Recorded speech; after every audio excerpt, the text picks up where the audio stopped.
প্রথমে আমি আলুগুলোকে সেদ্ধ করে নিচ্ছি।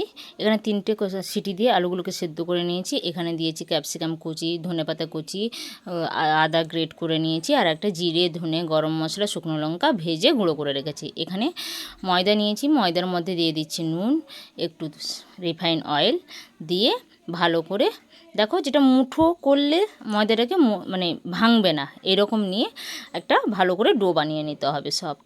এবার ওটাকে সাইডে রেস্টে রেখে দিয়েছি। এবার আলুগুলোকে সেদ্ধ করে ছাড়িয়ে নিয়ে আমি ম্যাশ করে নিয়েছি।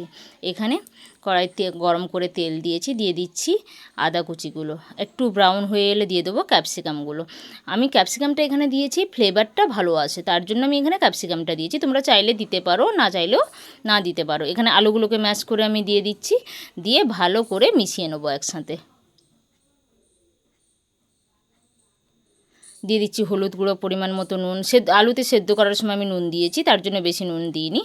এখানে ভেজে রাখা মশলাটা দিয়েছি, দিয়ে ভালো করে আবার একবার ভালো করে মেশাবো। মিশিয়ে এটাকে পুরো গা থেকে তেল ছাড়া পর্যন্ত, দেখো পুরো গায়ে, কড়ার গায়ে একেবারে লাগছে না, পুরো তেল ছেড়েছে। ভালো করে মিশিয়ে নিয়েছি। তারপর মধ্যে দিয়েছি ধনেপাতা কুচিটা দিয়ে আবার ভালো করে মিশিয়ে নেবো। মিশিয়ে নিয়ে আবার 2-1 মিনিট ভালো করে নাড়াচাড়া করব, হতে দেবো আলুটাকে। এবার পুরো হয়ে গেছে। এবার এটাকে নাবিয়ে নেবো, নাবিয়ে নিয়ে এটাকে ঠান্ডা হতে দেবো, তবে গিয়ে আমরা ময়দার মধ্যে এই আলুর পুরটা দেবো। গরম থাকাকালীন আমরা দেবো না। এবার ওই যে ময়দা মাখাটা রাখা ছিল, ওটাকে আমি 4টে লেচি করে নিয়েছি বড় বড় করে, কেন আলুর পরোটা সবসময় বড়ই ভালো লাগে। এবার দেখো আলুর পুরটা দিয়ে দিয়েছি। আলুর পুরটা আমি বললাম তোমাদের ঠান্ডা করে দিয়েছি। এবার ভালো করে মুড়ে নেবো, মুখটা বন্ধ করে নেবো।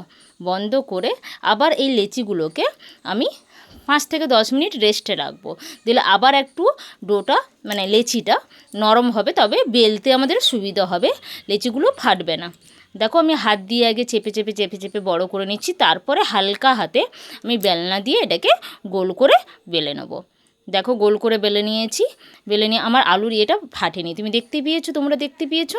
এবার কড়াই গরম করে, তাওয়াটা গরম করেছি, গরম করে আমি আলুর পরোটাটা দিয়ে দিয়েছি। এবার এক পিঠ হতে অন্য পিঠ আমি উল্টে দিয়েছি। এইভাবে আমি ঘি দিয়ে করছি, তোমরা যদি এখানে তেল দিয়ে করতে চাও তো তেল দিয়ে করতে পারো। এপিঠ ওপিঠ করে ভালো করে লাল করে ভেজে আমি এগুলোকে তুলে নেবো। আমি হালকা হালকা করে ঘি দিয়ে করছি, তোমরা চাইলে এখানে ঘির পরিমাণটা বাড়াতেও পারো।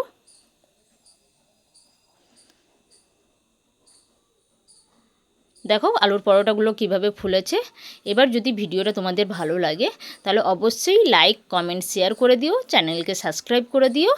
থ্যাংক ইউ ভিডিওটা দেখার জন্য। আমি আরেকটা করে তোমাদেরকে দেখাচ্ছি। দেখো সেম ওইভাবে বেলেছি, বেলে আবার সেই এপিঠ ওপিঠ করে ভেজে নিচ্ছি।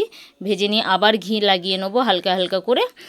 যেহেতু এখন মানে গরম, তার জন্য আমি গরমকাল এটা, তার জন্য আমি এখানে ঘিটা বেশি ইউজ করছি না, হালকা করে ইউজ করছি। তোমরা চাইলে যদি এখানে ঘিটা বেশি দিতে চাও তাহলে বেশি দিতে পারো।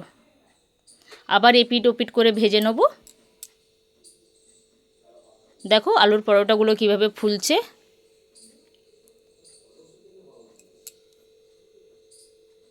এবার আমি এখানে দই দিয়ে